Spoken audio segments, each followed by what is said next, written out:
everyone, welcome to my apartment. Oh, something is showing in the back. Hello everyone, welcome to my new apartment. I recently moved. If I have posted my vlog, you'll already know this, but I'm here, I'm living, I'm reading again, which is very exciting, and it's the end of the year, so I decided to do some end of the year shenanigans on the channel because I just want to look through the reads I had in 2020 and share my best 10 books of the year with you because I had a solid reading year and I feel like some of these books would change your life if you gave them a shot. So without further ado, let me jump into the books. By the way, these are in no particular order, and I tried not to repeat authors because if an author's book is among my favorites, probably the other book is close to being a favorite too. So the first book I'm going to talk about is an example of that, and that would be Mistborn Final Empire by Brandon Sanderson. And I read this whole trilogy and Warbreaker by him this year, and Sanderson is one of my favorite authors. He writes high fantasy, and the Mistborn world is so fascinating, where you can ingest some metals and those metals grant you a power, a specific power, and the people who can channel the powers of these metals are kind of special, and they're not we don't come across them very easily. And out of the trilogy, the first book was my favorite, although the trilogy as a whole is a must-read if you like high fantasy and very elaborate magic systems, because the magic system is almost like science and it has very hard rules. It's not very whimsical and soft, and there are no points in which you're like, oh, that's just plot convenience, like you can wave your wand and just make that shit happen. It's not like that. It has consequences, and magic runs out when the ingested metal runs out. So I found it very fascinating. The story itself has layers upon layers, and Sanderson basically peels off the layers of the onion slowly and then goes back to a peeled off layer in the end, and you're like, oh my god, that little detail, I should have kept that in mind because it was so important. And I think he does that masterfully. The evil lord has won many hundred years ago, and the world is very bleak. There are ash falls, everything's gray, there are no green plants on the planet, which I thought was very interesting. Basically, she's trying to survive as this street urchin, but then she is discovered by this special thieving crew, and they go on a mission that becomes so much more than just a heist. And the stakes keep rising higher and higher in the trilogy. Every character and everything that happens in the books has a purpose, and I think the whole trilogy is one of my favorite fantasy series of all times, and go read it. I promise I'm not going to ramble on about every one of these 10 books like this because Sanderson has a special place in my heart, but we can move on. The second book I want to talk about is The Witch of Portobello by Paolo Coelho. This book just gripped me when I most needed it and took me on a self-discovery journey. I know that sounds very cliche, but in the book, a girl named Athena, she names herself Athena, tries to find the meaning of her life and what she wants to do with her life, and from what she wants from love, from friendships. And she develops this way of dancing that's almost like a trance. You just forget everything and tune into your body, your soul. And the whole book was such a fascinating spiritual journey, even though we never get Athena's perspective. The whole book is told from multiple, 30 plus people's perspectives, and nothing seems out of place. No one is very irrelevant, and every account tells us something very special about Athena's life journey, and I thought it was masterful the way Coelho did it, because books from like 4 or 5 perspectives can get a little all over the place, but this one is like accounting the life of this young woman from everyone she met during her life, and I thought it was magical. It made me think about a lot of priorities and how I approach myself and others in life, and I really recommend that you read this one. The third book that made it on this list is All Boys Aren't Blue by George M. Johnson, and this was a collection of personal essays talking about the experiences they had being a queer black boy in Virginia and New Jersey, I believe. I never was a very avid nonfiction reader. I like to use reading as an escape, but this account of real life events that can slip one's eye was striking and beautiful, and the way they brought these unseen, subtle things to the surface just struck me so much. I believe this is a book that sheds light on so many issues, whether that's racism or sexism in America, and how queer people and people of color are treated so differently, even in instances where it's not that obvious. I don't want to ramble too much about this because they put everything into words so much better than I can ever do. So just go read this book. This book really opened my eyes to things that I didn't even know I needed my eyes open to. It's difficult to talk about the situation because I'm not very knowledgeable about the history of racism and how the societal changes came upon in America in these issues, because I live in Turkey, but this was a stepping stone in my education, and I believe we all need to read this book. The fourth book on this list will be The Snowman by Joe Nesbo. I talked a lot about my I don't want to say rekindled because I never really had that love, but my love for Scandinavian detective stories is growing. I recently read The Girl with the Dragon Tattoo and I love that, but that didn't make it to the list. I think The Snowman was a brilliant book. It's about this serial killer in Sweden,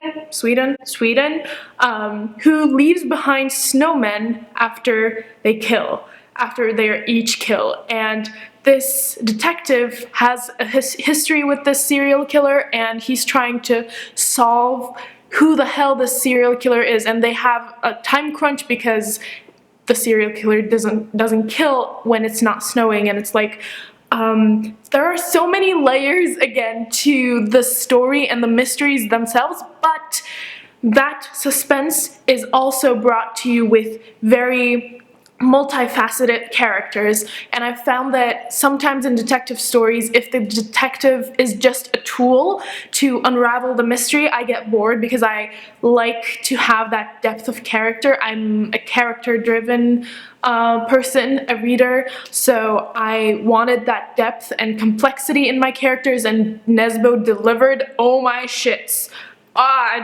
Just go read this. I was on the edge of my seat the whole time. I got chills from the descriptions of the cold, and it was just an overall experience. I really think you should go read this one. And then another thrilling, chilling experience. I reread Misery this year, and I'm just, again, in awe of Stephen King's mastery when he writes. I read some very bad Kings back in the day, but Misery is my all-time favorite, and I'm so glad that I reread it because, oh my god, the whole thing taking place in one house, but the tension levels. I squirmed and made noises and threw the book away. I took a couple of very anxious breaths and I had to go back because I needed to know what was gonna happen. Even though I read the book before and watched the movie, I just can't. Anne Wilkes is the most unhinged and the best written villain in any thriller, in my opinion. I love her, and I love the incorporation of writing and authorship and the fanatic fans of said author being very demanding. The story is brilliant, the characters are so good, the tension.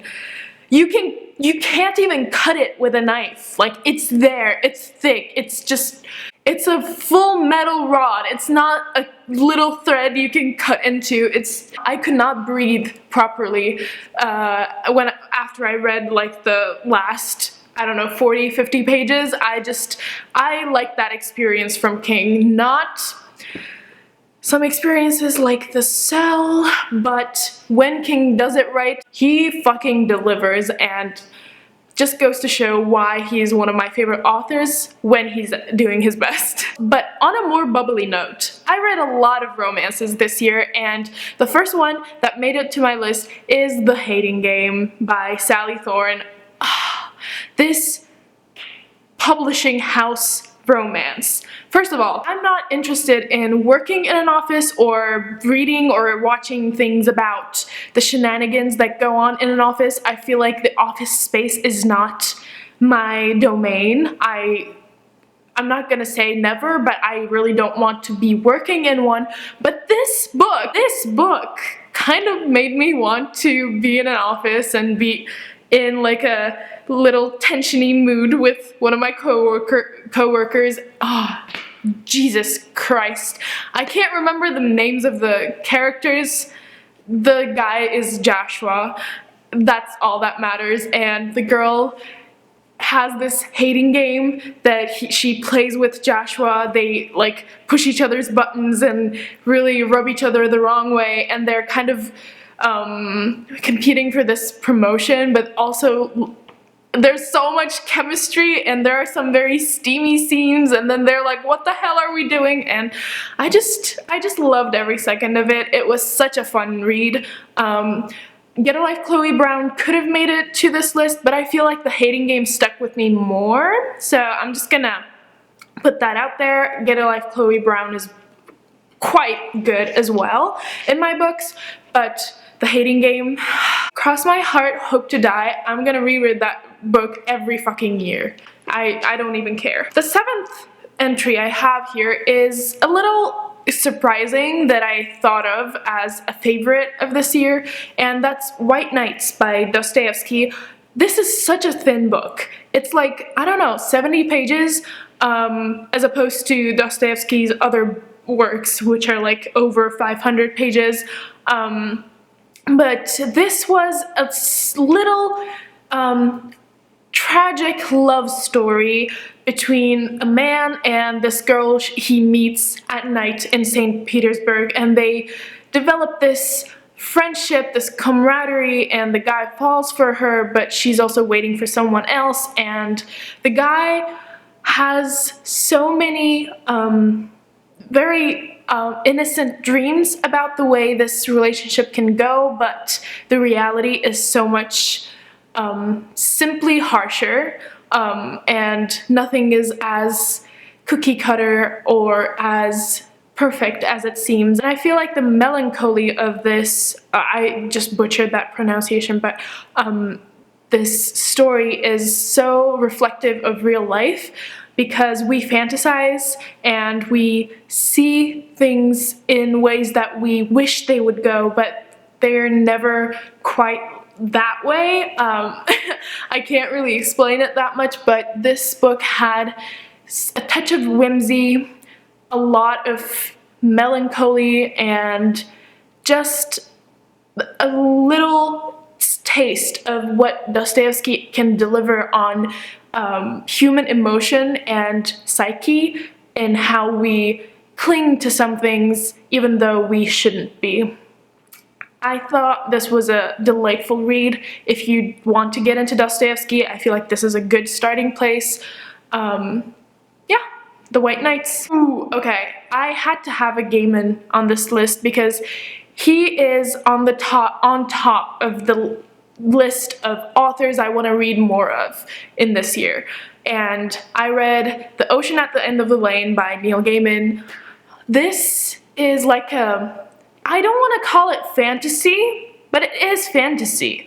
It's more like, I don't know, speculative fiction, like magical realism a little bit. Basically, in the story, this man goes back to his childhood home, and we follow him in the present day and him as a child going into this farmland where a girl and her grandmother and mother live, and in the backyard there is this magical land, and something that should stay in that land comes out to the real world with the boy, and his whole life gets kind of turned upside down, but also you can't tell if it's the boy's imagination that's putting these surrealist, like fantastical spins on what's going on in his family life, or if it's actually fantastical. And I thought it was so freaking brilliant. At one point, there was this, I don't want to give anything away, but there was this description of having a hole in your foot and something going up that hole, and that just like made me so uncomfortable in a good way, because it's just reading about it, but I think Gaiman's writing does that to you. He gives you just enough words to make you feel that unease, but then lets you go. And it was an amazing read. I'm definitely gonna pick up more Gaiman this year, probably The Graveyard Book or The American Gods. We'll see which one I get my hands on first, but thank God I got into this. We're almost there. We have 2 more books. The 9th book I have on this list is Sorcery of Thorns by Margaret Rogerson. Even though this was not a perfect fantasy book, I thought it was very well executed for being a standalone, and I enjoyed the story so much. It was delightful. I liked that the romance was not on the very forefront. There were some very slow-paced moments, but I think looking past that, I just enjoyed it so much that this list includes this book too. We follow Elizabeth, who is working to become like a librarian in this magical world, and the libraries they work at have grimoires that are alive and are like monstrous, and they have demon magic in them, and I thought that concept was so good.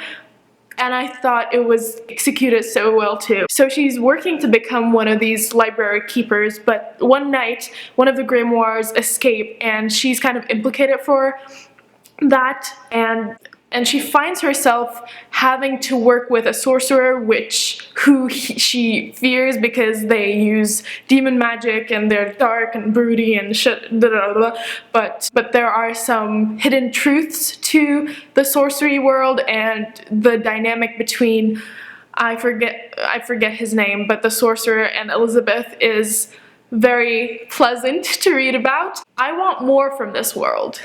But I also think the story was well wrapped up enough that I will be okay with this being a standalone, and I think that's all I can ask for from a fantasy standalone. Moving on is, my last favorite is like a mystery and dark academia type of book, and that is Truly Devious by Maureen Johnson. I love this book. I want to go to Ellingham? I'm just gonna say Ellingham Academy. Ellingham Academy is this very elite and specialty school that only a handful of students get chosen for, and our protagonist Stevie is chosen because she has this quirk about her that she loves solving mysteries. She's like a teenage Sherlock Holmes in her own ways, and she's chosen to go to this academy, and there have been a murder mystery many years ago in this academy involving the academy's founder and his family, and she has to do a project on this murder to, you know, solve it and get credits, basically. But also, another death occurs in the present day in the academy where everything goes to ham and people are in danger, and the whole eerie mansion on top of a hill setting is on. It was so cool to read about. I loved the setting, the characters. I loved that Stevie was portrayed as a teenager, even though she's like trying to solve murders, and that's very serious. I like that Maureen Johnson didn't give her like too grown up of an feel, because sometimes books tend to do that. A 16-year-old cannot act like a 30-year-old in many situations, and I thought the age was represented so well alongside the brilliance of these kids, and I binged the whole trilogy, but the first one was my favorite, and that wraps up my favorite books from 2020. I am glad that something good came out of 2020 and COVID, because I got so much into reading. I hope there was some positivity in your year as well, and I wish everyone a great, a better, a brighter 2021. Thank you for being here. Please give this video a thumbs up if you liked it, and I'll see you in the next video. Bye!